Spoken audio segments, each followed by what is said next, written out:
A gentleman's word is bond. Have you heard about this old English proverb that emphasizes the importance of honesty and trustworthiness?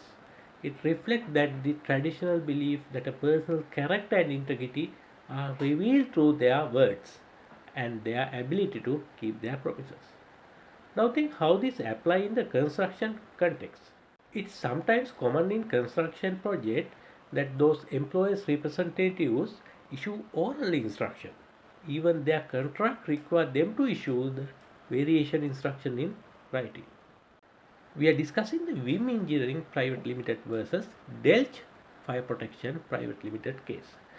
This is a Singaporean case decided back in 2021. Vim is a subcontractor, Deluge is the main contractor for the building project.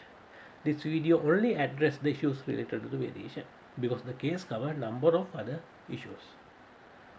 Now the issues to decide was where the contract provides that the variation shall be carried out only with written instruction from a designated person, let's say the engineer. Can the subcontractor nevertheless get paid for the variation they executed upon oral instruction? As a contract administrator, what is your opinion? Pay or not? Let's get into the fact. The subcontractor argued that a gentleman's word is bond, so he should be paid for the orally instructed variation. So accordingly, the subcontractor claimed in 1.2 million from the main contractor, including 700,000 for the variation. There were few issues before the court to decide in relation to this variation. In the contract, clause number 16 provides that any variation shall be back-to-back basis with the head contractor. So that means 90% will go to the subcontractor, 10% will be kept by the main contractor for his profit and attendance. Now there's another clause say the variation shall be carried out only with written instruction from the main contractor's project manager. During the hearing, both of the subcontractors' witness has admitted that there were no written instructions. The initially subcontractor tried to rely on the drawing directly received from the client to say that that's a written instruction. But the contract requirement is to have a written instruction from main contractor's project manager, not from the client. So they are unsuccessful in establishing written instruction. Finally, the judge said, I found that there were no written instructions from the main contractor's project manager for the purpose of variation works and the variation claim under clause 16 of the subcontract. So the subcontractor failed in establishing there were written instructions. Traditionally, when the contractor failed to establish there's a written instruction, they are going for alternative argument to prove their entitlement. So in this case also, subcontractor has came up with 4 alternative arguments to prove their entitlement. Now let's move to those 4 arguments. The first argument, the main contractor has waived the requirement for a written instruction. The second one, the main contractor's project manager instructed subcontractor to carry out the variation work. So the gentleman's word is bond. So the project managers should honor it. Third one, the main contractor assured though represent to subcontractor that they will pay for the variation work, the assurance. The final one, the main contractor accept the subcontractor's invoices for those variation by signing on it. Now let's move to the first argument in detail. The first argument, the main contract has waived the requirement for a written instruction. What does it mean by waiver? The waiver means waiving a right under the contract. So what does it mean? Let me elaborate this one a bit further. In a contract, there are a number of rights and obligations. So those rights not just sufficient to be written in the contract. When you administrate in a contract, you have to strictly implement them. If you are not implementing those rights for a long period, it might be amount to a waiver. For example, in this case, there's a contract requirement that the main contracting company to issue the written instruction for the variation. But for sometimes they just use the oral instruction. Now they just come back and say we need to have a written instruction. So they waive their right to have written instruction. So that's the basis of subcontractor's argument. Next, there is another principle called estoppel, which is going closely with this waiver principle. In estoppel means you cannot go back, similar to the waiver. So if you go ahead with the oral instruction for some times, now you cannot come back and ask written instruction for a variation. So subcontractor try to rely on these two principles to get money for those variations. So subcontractor keep arguing that you waive the requirement to issue written instruction and issue verbal instruction for the variation. So pay me for the variation. So that's the subcontractor's argument. This is to cover the absence of a written instruction. Finally, at the end of the hearing, the judge said the given verbal instruction simply means the contractual requirement for a written instruction had not been complied. But that does not amount to a waiver or estoppel of the clause that required to have a written instruction. So the subcontractor's argument was not successful. Another point is the main contractor's project manager had no authority to waiver the right of the main contracting company. The waiver should came from the company. And I have observed in the recent contracts, now there's an express clause to say that not implementing right in the contract not amount to a waiver, but that need to come from writing from the respective contracting entity. Now let's move to the second argument. The main contractor's project manager verbally instructed subcontractor to carry out the works. Now the subcontractor keep arguing a gentleman's word is bond. So the main contractor should pay him, notwithstanding the lack of written instruction. But the main contractor argue that the subcontractor agreed to carry out only the variation based on written instruction in the clause 16 of the contract. So as a main contractor, we are just honoring what we have agreed initially. Finally, the judge said that the subcontractor was contracted to carry out variations only upon written instruction. So he shall expect its variation claim to be rejected for the lack of such written instruction.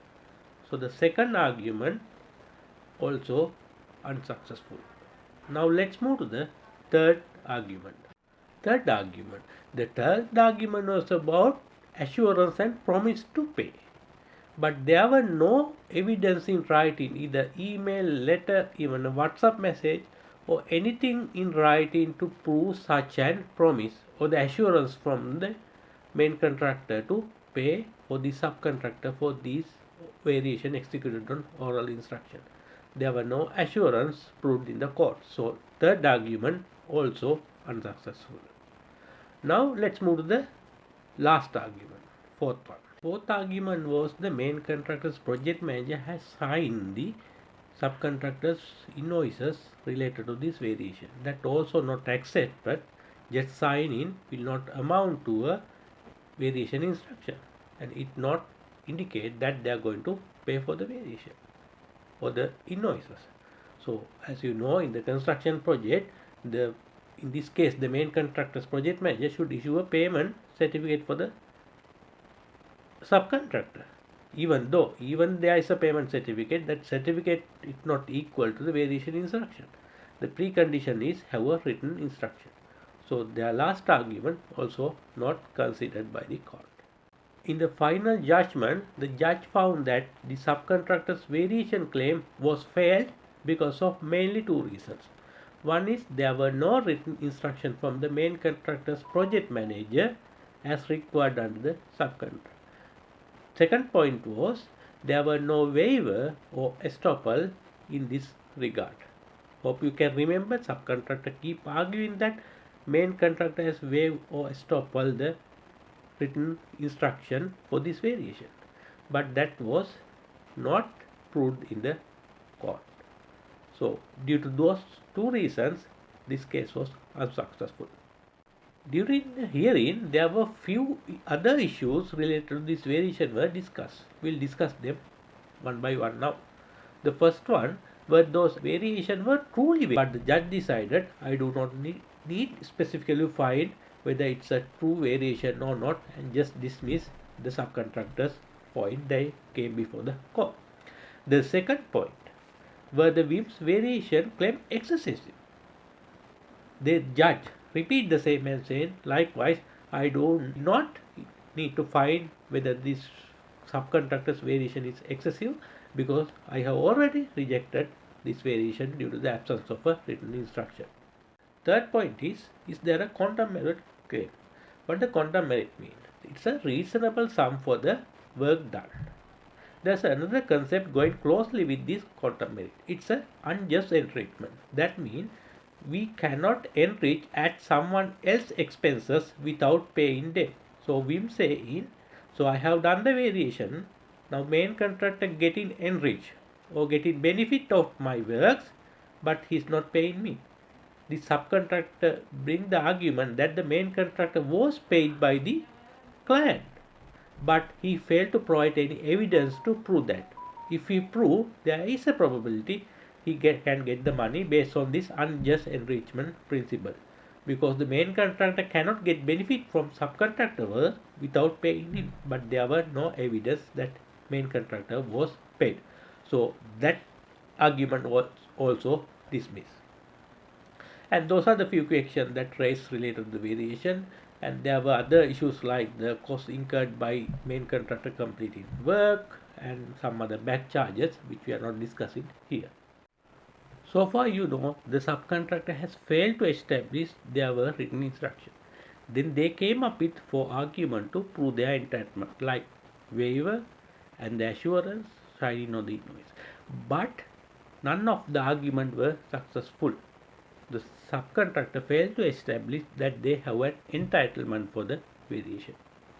Also, the judge held that the main contractor's claim for the completing subcontractor's incomplete work and some of the defect rectification amount for 105,000, and also there is a 855,000 back charge from the main contractor. So as a net, the subcontractor had to pay 960,000 to the main contractor. So the net amount from main subcontractor to the main contractors was 960,000 minus 450,000, 510. Also the judge added $180,000 legal cost for the over the subcontractor. So the subcontractor had to pay 690,000 for the main contractor. Join the next intake of the Construction Change Management and Variation course and be an advocate for construction change management.